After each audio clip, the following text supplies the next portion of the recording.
We do want to get over to News Nation's Joe Khalil now, live outside of the House where the hearing just took place. Joe, what are you hearing now on the ground?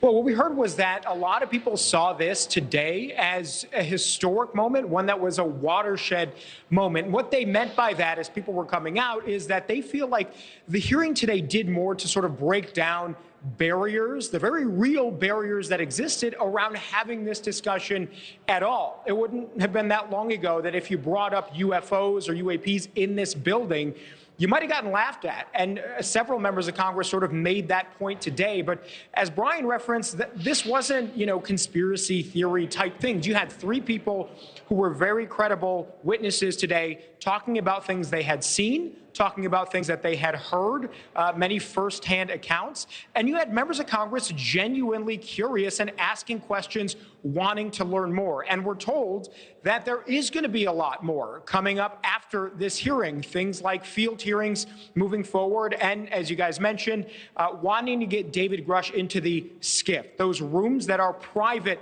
here in the Capitol building where you don't have cell phones. These are private conversations meant for classified material so that members of Congress can learn more. Now, there were some things that David Grush today couldn't elaborate on, couldn't talk about more, and those points were really interesting. There was a consensus that, yes, whatever these things are, very well could be threats to national security and to public safety, and along those lines, there were some questions that he could answer a little bit, not completely. I want to play for you one of those moments.